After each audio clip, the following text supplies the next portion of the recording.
वो कहते हैं ना कि हर किसी की प्रेम कहानी होती है, लव स्टोरी होती है। तो आज की ये प्रेम कहानी नेताजी सुभाष चंद्र बोस की है। इन्हें आप लोग अपनी स्क्रीन पर भी देख रहे होंगे। तो ये 1934 का साल था। सुभाष चंद्र बोस उस वक्त ऑस्ट्रिया की राजधानी वियना में थे और उस वक्त तक उनकी पहचान कांग्रेस के योद्धा के तौर पर होने लगी थी। कांग्रेस की बात करें तो इस संगठन की स्थापना हुई थी ना 1885 में। ए.ओ. ह्यूम इसके संस्थापक थे। डब्ल्यू.सी. बनर्जी, बिमल चंद्र बनर्जी इसके पहले अध्यक्ष थे। सविनय अवज्ञा आंदोलन के दौरान जेल में बंद सुभाष चंद्र बोस की तबीयत फरवरी 1932 में खराब होने लगी थी। इसके बाद ब्रिटिश सरकार उनके इलाज के लिए यूरोप भेजने पर मान गई। हालांकि इलाज का खर्च उनके परिवार को ही उठाना था। वियना में इलाज कराने के साथ ही उन्होंने तय किया कि वे यूरोप रह रहे भारतीय छात्रों को आज़ादी की लड़ाई के लिए एकजुट करेंगे। इसी दौरान उन्हें एक यूरोपीय प्रकाशक ने द इंडियन स्ट्रगल किताब लिखने का काम सौंपा और जिसके बाद उन्हें एक सहयोगी की जरूरत महसूस हुई और जिसे अंग्रेजी के साथ साथ टाइपिंग भी आती हो। बॉस के दोस्त डॉक्टर माथुर ने उन्हें दो लोगों का रेफरेंस दिया। बॉस ने दोनों के बारे में मिली जानकारी के आधार पर बेहतर उम्मीदवार को बुलाया, लेकिन इंटरव्यू के दौरान वे उससे संतुष्ट नहीं हुए। तब दूसरे उम्मीदवार को बुलाया गया। ये दूसरी उम्मीदवार थी 23 साल की एमिली सेंकल। बॉस ने इस खूबसूरत ऑस्ट्रियाई युवती को जॉब दे दी और एमिली ने जून 1934 से सुभाष चंद्र बोस के साथ काम करना शुरू कर दिया। 1934 में सुभाष चंद्र बोस 37 साल के थे और इस मुलाकात से पहले उनका सारा ध्यान अपने देश को अंग्रेजों से आज़ाद करने पर था। लेकिन सुभाष चंद्र बोस को अंदाजा भी नहीं था कि एमिली उनके जीवन में नया तूफान लेकर आ चुके हैं। सुभाष के जीवन में प्यार का तूफान। सुभाष चंद्र बोस के बड़े भाई शरद चंद्र बोस के पोते सौगत बोस ने सुभाष चंद्र बोस के जीवन पर his majesty opponent Subhash Chandra Bose and India's struggle against empire किताब में लिखी और इसमें उन्होंने लिखा कि एमिली से मुलाकात के बाद सुभाष के जीवन में नाटकीय परिवर्तन आया। सौगत बोस के मुताबिक इससे पहले सुभाष चंद्र बोस को प्रेम और शादी के कई ऑफर मिले थे, लेकिन उन्होंने किसी में दिलचस्पी नहीं ली थी। लेकिन एमिली की खूबसूरती ने सुभाष पर मानो जादू सा कर दिया। सौगत बोस ने अपनी पुस्तक में एमिली के हवाले से लिखा कि प्यार की पहल सुभाष चंद्र बोस की ओर से हुई थी और धीरे धीरे हमारे रिश्ते रोमांटिक होते गए और 1934 के मध्य से लेकर मार्च 1936 के बीच ऑस्ट्रिया और चेकोस्लोवाकिया में रहने के दौरान हमारे रिश्ते मधुर होते गए। 26 जनवरी 1910 को ऑस्ट्रिया के एक कैथोलिक परिवार में जन्मी एमिली के पिता को ये पसंद नहीं था कि उनकी बेटी किसी भारतीय के यहाँ काम करे और लेकिन जब वे लोग सुभाष चंद्र बोस से मिले तो उनके व्यक्तित्व के कायल हुए बिना नहीं रहे। जाने माने अकादमिक विद्वान रुद्रांशु मुखर्जी ने सुभाष चंद्र बोस और जवाहरलाल नेहरू के जीवन को तुलनात्मक रूप से पेश करते हुए एक पुस्तक लिखी, Nehru and Bose parallel lives. Penguin India से प्रकाशित इस पुस्तक में एक चैप्टर है two women and two books. इसमें बोस और नेहरू के जीवन पर उनकी पत्नियों की भूमिका को रेखांकित किया गया है। सुभाष का लिखा लव लेटर। मुखर्जी ने इसमें लिखा कि सुभाष और एमिली ने शुरुआत से ही स्वीकार कर लिया था कि उनका रिश्ता बेहद अलग और मुश्किल रहने वाला है। एक दूसरे को लिखे खतों में दोनों एक दूसरे के लिए जिस संबोधन का इस्तेमाल करते उससे जाहिर होता कि एमिली उन्हें मिस्टर बॉस लिखती जबकि बॉस उन्हें मिस सेंकल या फिर पर्ल सेंकल। ये हकीकत है कि पहचान छुपाकर रहने की बाध्यता और सैनिक संघर्ष में यूरोपीय देशों से मदद मांगने के लिए भाग दौड़ करने के चलते सुभाष अपने प्यार भरे रिश्ते लेकर अतिरिक्त सतर्कता बरतते होंगे। लेकिन एमिली को लेकर उनके अंदर कैसा भाव था इसे उस पत्र से समझा जा सकता है जिसे आप सुभाष चंद्र बोस का लिखा लव लेटर कह सकते हैं। ये निजी पत्र पहले तो सुभाष चंद्र बोस के एमिली को लिखे पत्र के संग्रह में शामिल नहीं था। इस पत्र को एमिली ने खुद शरद चंद्र बोस के बेटे शिशिर कुमार बोस की पत्नी कृष्णा बोस को सौंपा था। 5 मार्च 1936 को लिखा ये पत्र इस तरह से शुरू होता है, माय डार्लिंग, समय आने पर हिम पर्वत भी पिघलता है, ऐसा भाव मेरे अंदर अभी है। मैं तुमसे कितना प्रेम करता हूँ ये बताने के लिए कुछ लिखने से खुद को रोक नहीं पा रहा हूँ। जैसा कि हम एक दूसरे को आपस में कहते हैं, माय डार्लिंग, तुम मेरे दिल की रानी हो, लेकिन क्या तुम मुझसे प्यार करती हो? और इसमें बॉस ने आगे लिखा है कि मुझे नहीं मालूम कि भविष्य में क्या होगा। हो सकता है कि पूरा जीवन जेल में बिताना पड़े, मुझे गोली मार दी जाए या मुझे फांसी पर लटका दिया जाए। हो सकता है कि मैं तुम्हें कभी देख नहीं पाऊँ, हो सकता है कि कभी पत्र नहीं लिख पाऊँ, लेकिन भरोसा करो तुम हमेशा मेरे दिल में रहोगी, मेरी सोच मेरे सपनों में रहोगी। अगर हम इस जीवन में नहीं मिले तो अगले जीवन में तुम्हारे साथ रहूँगा। आत्मा से प्यार का वादा।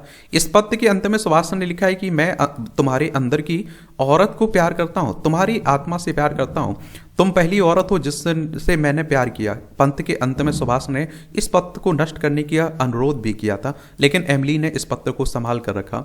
जाहिर है कि एमिली के प्यार में सुभाष चंद्र बोस पूरी तरह गिरफ्तार हो चुके थे।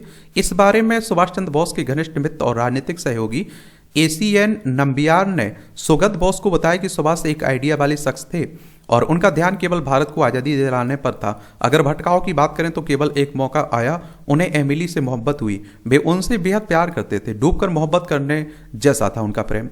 सुभाष की मनोदशा उस दौरान किस तरह की थी, ये अप्रैल या फिर मई 1937 में एमिली को भेजे एक पत्र से जाहिर होती है, जो उन्होंने कैपिटल अक्षरों में लिखा। उन्होंने लिखा है कि पिछले कुछ दिनों से तुम्हें लिखने की को सोच रहा था, लेकिन तुम समझ सकती हो मेरे तुम्हारे बारे में अपने मनोभाव को लिखना कितना मुश्किल था। मैं तुम्हें केवल ये बताना चाहता हूँ कि जैसा मैं पहले था वैसा ही अब भी हूँ। एक भी दिन ऐसा नहीं बीता जब मैंने तुम्हारे बारे में नहीं सोचा था। तुम हमेशा मेरे साथ हो, मैं किसी और के बारे में सोच भी नहीं सकता हूँ। मैं तुम्हें ये भी नहीं बता सकता कि इन महीनों में मैं कितना दुखी रहा हूँ, अकेलापन महसूस किया है। केवल एक चीज़ मुझे खुश रखती है, लेकिन मैं नहीं जानता कि क्या ये संभव होगा। इसके बाद भी दिन रात मैं इसके बारे में सोच रहा हूँ और प्रार्थना करता हूँ कि मुझे सही रास्ता दिखाए। अब पहला प्यार आप समझ सकते हैं, वो शादी जिसका पता ना चला। इन पत्रों में जाहिर आकुलाहट के चलते ही जब दोनों अगली बार मिले तो सुभाष और एमिली ने आपस में शादी कर ली। ये शादी कहाँ हुई, इस बारे में एमिली ने कृष्णा बोस को बताया कि 26 दिसंबर 1937 को उनकी 27वीं जन्मदिन पर यह शादी ऑस्ट्रिया के बाद गास्तीन में हुई थी, और जो उन दोनों का पसंदीदा रिजॉर्ट हुआ करता था।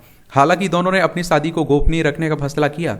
कृष्णा बोस के मुताबिक एमिली ने शादी का दिन बताने के अलावा कोई दूसरी जानकारी नहीं शेयर की। हाँ, अनीता बोस ने उन्हें ये जरूर बताया कि उनकी मां ने ये बताया था कि शादी के मौके पर उन्होंने आम भारतीय दुल्हन की तरह माथे पर सिंदूर लगाया था। ये शादी इतनी गोपनीय थी कि उनके बाद गास्तीन रहने के दौरान ही उनके भतीजे अमी बोस भी उनसे मिलने पहुंचे, लेकिन उन्हें एमिली महज अपने चाचा की सहायक भर लगी थी।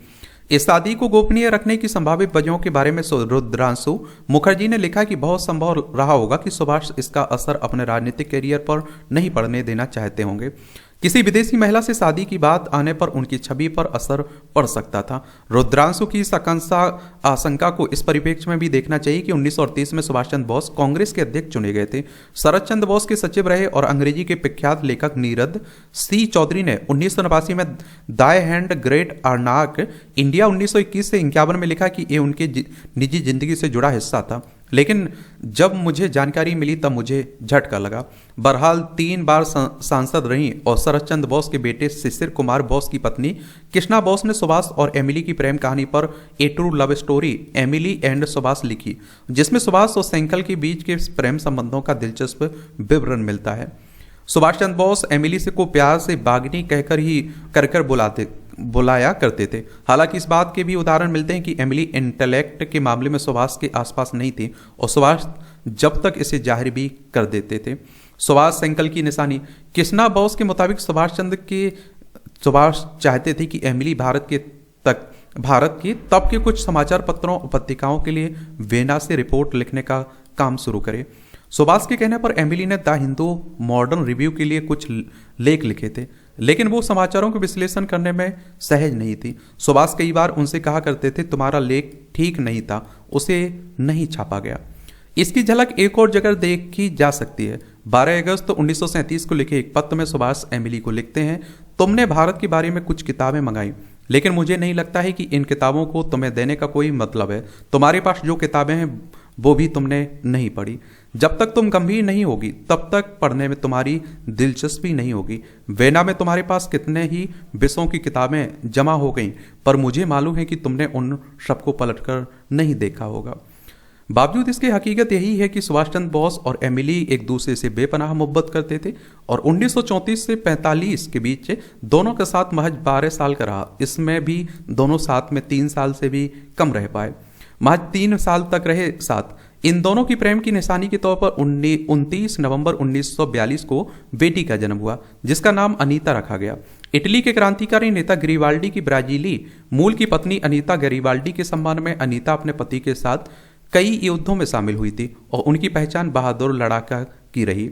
सुभाष अपनी बेटी को देखने के लिए दिसंबर 1942 में वेना पहुंचते हैं और इसके बाद अपने भाई शरद चंद्र बोस को बंगाली में लिखे खत में अपनी पत्नी और बेटी की जानकारी देते हैं। इसके बाद सुभाष उस मिशन पर निकल जाते हैं जहां से वो फिर एमिली और अनीता के पास कभी लौट कर नहीं आए। लेकिन एमिली सुभाष चंद्र बोस की यादों के सहारे 1996 तक जीवित रहीं। उन्होंने एक छोटे से तार घर में काम करते हुए सुभाष चंद्र बोस की अंतिम निशानी अपनी बेटी अनीता बोस को पाल पोस कर एक बड़ा कर जर्मन का मशहूर अर्थशास्त्री बनाया। इस मुश्किल सफर में उन्होंने सुभाष चंद्र बोस के परिवार से किसी तरह की मदद लेने से इनकार कर दिया। इतना ही नहीं, सुभाष चंद्र बोस ने जिस गोपनीयता के साथ अपने रिश्ते की भनक दुनिया को नहीं लगने दी थी, उसकी मर्यादा को भी पूरी तरह निभाया। तो इस तरह से आप देखेंगे, एक थी किसकी, नेताजी सुभाष चंद्र बोस की प्रेम कहानी। आजकल की प्रेम कहानी से बिल्कुल अलग थी। आज तो आप देखते हैं कि 10-12 आप देखते हैं एक थोड़ा भी बातें होती हैं, मालूम चल जाता है पूरी दुनिया को कि प्रेम कहानी चल रही है। देखिए हमारा प्यारा भारत है एशिया में, ये ऑस्ट्रिया आपको देखने को मिलेगा यूरोप में।